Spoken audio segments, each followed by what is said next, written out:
sequência de mais plenário Tribunal Regional Eleitoral da Amapá, senhores magistrados.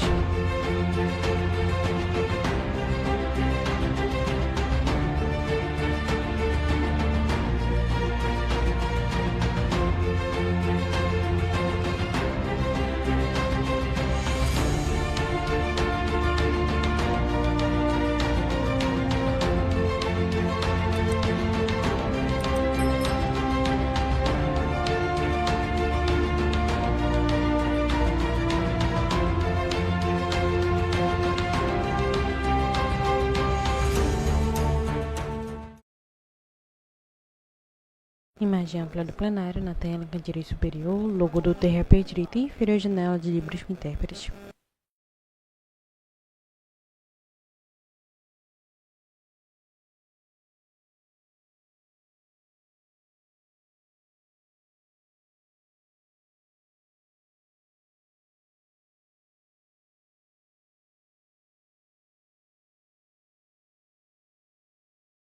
Boa tarde a todos. Foco no desembargador Mário Mazurek, presidente Vendo o exercício do quórum, Tribunal Regional Eleitoral do Amapá. declaro aberta a 77ª Sessão Judiciária Ordinária do Tribunal Regional Eleitoral do Estado do Amapá, a ser realizada na modalidade híbrida, presencial e por videoconferência. Submeto à apreciação dos pares a ata da 76ª Sessão Judiciária Ordinária, realizada no dia 15, próximo passado.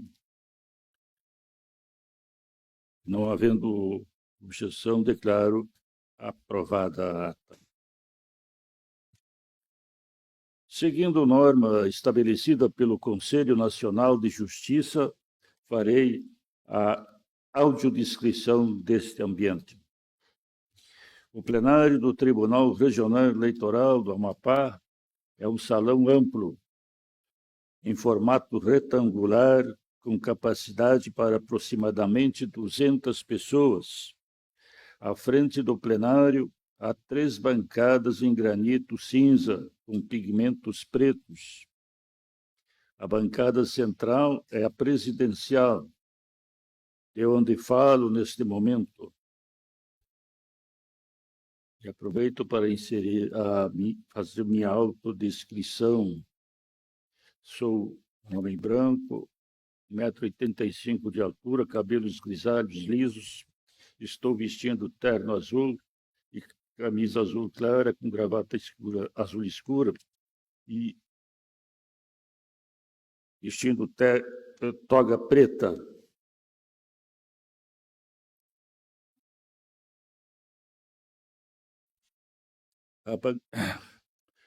À minha direita está a procuradora procuradora eleitoral,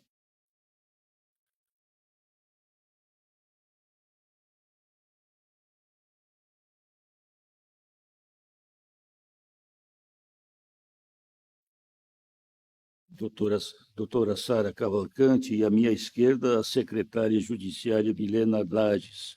Na bancada à minha direita estão o juiz Normandes Souza e a juíza Paola Santos. Na bancada à minha esquerda estão o juiz federal Alex Lamy e o juiz Galiano Sei. A juíza Keila Utzik participará da sessão por videoconferência. Atrás de mim há 2 mastros com bandeiras, à direita do Brasil e à esquerda do estado do Amapá. Ambas estão em hastes douradas e ao centro, entre as bandeiras, está fixado um crucifixo. Chamo a julgamento embargos de declaração na exceção de impedimento número 06.060, 2025, origem Santana, relator juiz Alex Lamy. Embargantes Domingos Farias Gomes, advogado Fábio Lobato Garcia.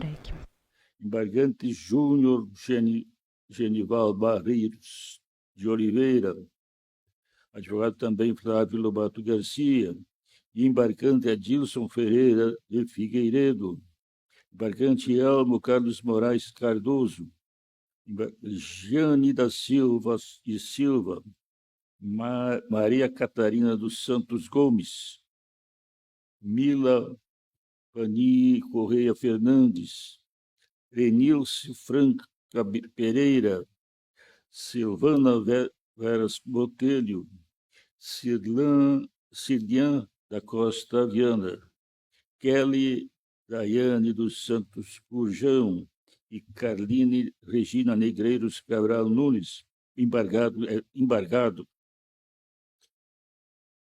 Carline Regina Negreiros Cabral Gomes, a juíza eleitoral de Santana. Os embargantes, todos os embargantes, têm o advogado Fábio Lobato Garcia. Participarão como vogais os juízes Normando de Souza, Keila Utzik, Paola Santos e Galiano Sem. A palavra está com o relator. Imagem ampla do Obrigado, plenário. senhor presidente. Boa tarde. Foco no juiz Alex Lamy. Domingos Farias Gomes Júnior e outros interpuseram embargo de declaração contra o acórdão desta Corte de números 8.699 de 2020.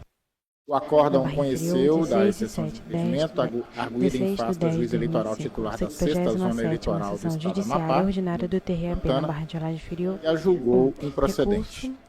As razões dos embargos de declaração, a parte embargante, alega a existência das seguintes supostas omissões: ausência de análise da tese de que o artigo 145 do CPC possui rol exemplificativo, forma que a hipótese em que o magistrado figura como réu em ação ajuizada pelo advogado da parte também compromete a imparcialidade, ausência da apreciação da alegação de que a existência de dívida superior a R$190 mil entre a parte embargada, juíza da 6ª Zona Eleitoral e seu advogado, compromete a imparcialidade objetiva da magistrada, ausência de manifestação expressa sobre a jurisprudência que equipara a aparência de parcialidade à própria parcialidade subjetiva, a qual, segundo o argumento, reforçaria sua pretensão. A parte embargante também aponta a pretensa contradição no acórdão, por tratar o artigo 144 do CPC como taxativo, sem considerar precedentes do STJ que admitem hipóteses de suspeição não previstas expressamente no referido dispositivo. Acrescenta existir possível obscuridade, pois o acórdão não esclarece os motivos pelos quais ignorou a gravidade e atualidade do conflito financeiro entre o magistrado e o advogado. Sustenta, por fim, que o acórdão incorreu em erro ao reconhecer a preclusão lógica, alegando não ter existido oportunidade anterior para arguir a suspeição. Com estas considerações, requer o acolhimento dos embargos de declaração a fim de reconhecer a suspeição da magistrada e determinar seu afastamento. A parte embargada nas nas contrarrazões aos aclaratórios rebate cada um dos vícios apontados e, ao final, requer a rejeição integral dos embargos de declaração. A Procuradoria Regional Eleitoral afirma que, faço a citação, ao opor os presentes embargos, a embargante não demonstrou haver omissão, contradição ou obscuridade no acórdão recorrido, fato este que comprova que o embargante busca somente um novo julgamento, razão pela qual não merece acolhimento, e menos ainda dar efeitos infringentes a ele, pois ausente o caráter excepcional a partir do qual isso seria possível. É o relatório. Senhora Procuradora. Imagem ampla do plenário. Obrigada, senhor presidente. Excelências, o Ministério Público reitera os termos do parecer. Devolvo a palavra ao relator. Eu estou conhecendo, senhor presidente.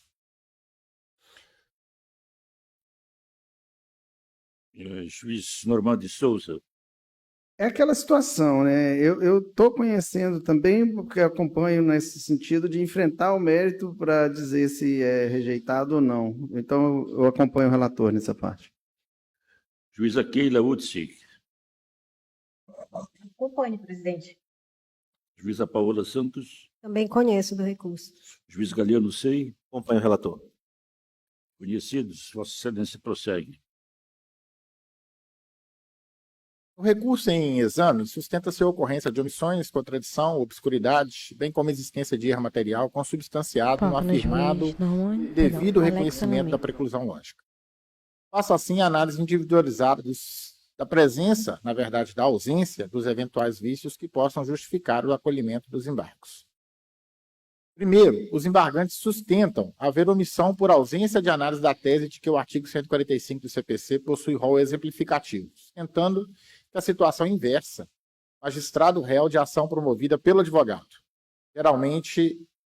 gera igualmente quebra de imparcialidade. Ocorre que o acórdão não negou o caráter exemplificativo do artigo 145 do Código de Processo Civil. Limitou-se, todavia, a afirmar que o artigo 144 do Código de Processo Civil prevê hipóteses de impedimento de forma taxativa, aplicáveis apenas quando o magistrado figure como parte autora em ação contra determinada parte ou advogado.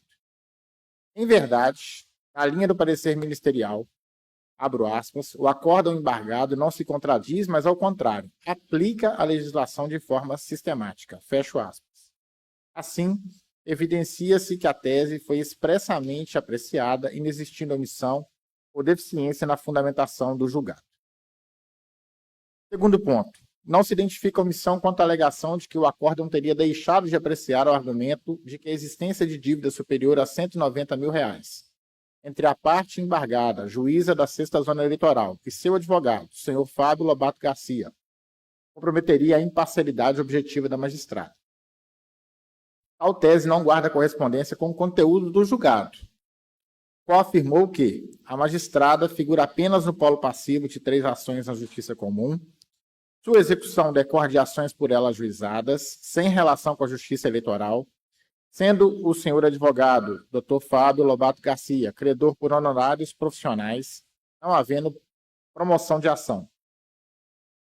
Atuou em outros feitos com o mesmo advogado, sem alegações de impedimento ou suspeição. E a execução isolada de honorários, sem animosidade ou interesse pessoal, não configura relação capaz de comprometer a imparcialidade. Assim, repito, não vislumbro vício. Terceiro, também não se verifica omissão quanto à suposta ausência de manifestação expressa sobre a jurisprudência que equipararia a aparência de parcialidade à parcialidade subjetiva propriamente dita, a qual, conforme sustenta os embargantes, fortaleceria suas pretensões. Na hipótese vertente, a parte embargante deixou de apresentar a referida jurisprudência na petição inicial, tendo-a trazido apenas por ocasião da oposição dos aclaratórios. Não se pode olvidar que se considera não fundamentada a decisão judicial que deixe de observar a jurisprudência invocada pela parte, sem demonstrar a existência de distinção no caso julgado, ou a superação do entendimento. Essa é a regra do nosso Código de Processo Civil, no artigo 489, inciso 6. Contudo, a apresentação de jurisprudência deve ocorrer no momento oportuno, razão pela qual reconheço a existência de inaceitável inovação recursal.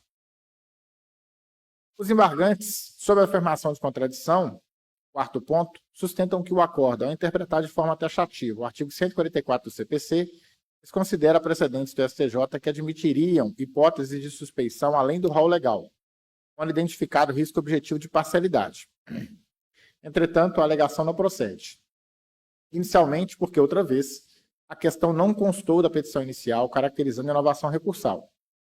Ademais, a contradição que justifica a oposição de embargos deve estar contida no próprio corpo da decisão questionada, razão pela qual não se admite sua configuração com base em elementos externos, como precedentes divergentes, interpretações subjetivas ou discordância da parte quanto à aplicação da norma.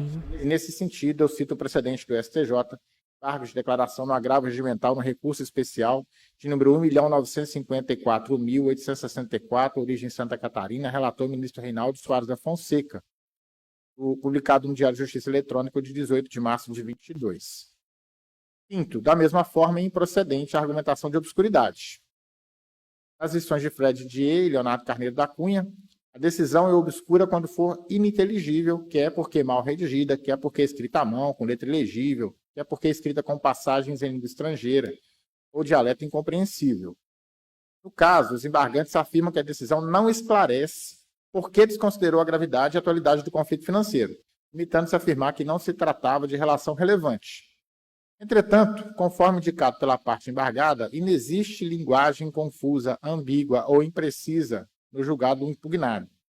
Foi claro ao afirmar que, abre aspas, a existência de execução de honorários não é suficiente, por si só, para configurar vínculo subjetivo que comprometa a imparcialidade judicial. Fecho aspas. Adicionalmente, com razão, a Procuradoria Regional Eleitoral, ao afirmar que a decisão não é obscura, mas sim manifesta a compreensão de que os fatos alegados não preenchem os requisitos legais para o afastamento. Por fim, a parte embargante alega que não teve oportunidade de suscitar a suspeição. Afirma que a utilização da preclusão lógica como fundamento para afastar a alegação seria tecnicamente equivocada, pois desconsideraria o momento processual em que efetivamente se configurou a causa e violaria os princípios da ampla defesa e do devido processo legal.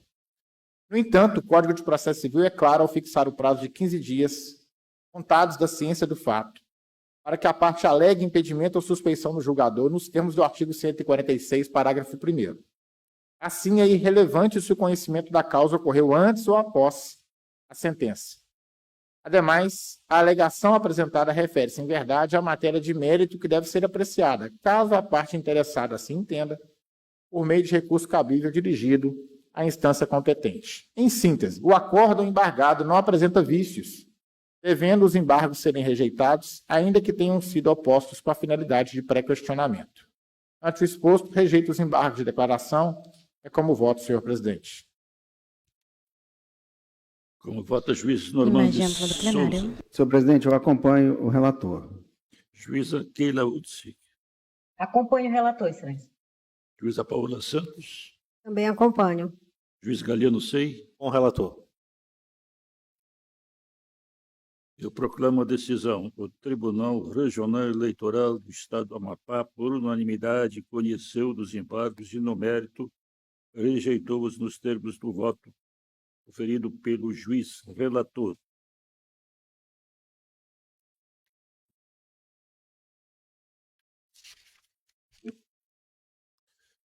Os recursos eleitorais na prestação de contas eleitorais número 0600-440-2024, de origem Calsuene, recorrente Alessandro Vilhena Miranda, advogados João Vitor Lima das Neves, Matheus Maia Machado, Máxima Maia Moreira e Wilson Doran Teles Lobato, recorrido Ministério Público Eleitoral. E recurso eleitoral na prestação de contas eleitorais número 0600-345-2024, origem Porto Grande, recorrentes Delciane da Silva Dias, advogada Flávia Calado Pereira, recorrido Ministério Público Eleitoral. São retirados de pauta em razão da ausência do juiz relator dos processos, juiz Agostinho Silvério. Serão julgados na sessão do dia 22 de outubro próximo. 21 de outubro próximo. Daga aos pares e a processo em mesa para julgamento. Permanece o foco, senhor número Mesurek. Não havendo mais processo de julgamento, declaro encerrada a presente sessão, agradecendo a participação de todos. Próxima sessão. Imagem ampla do plenário.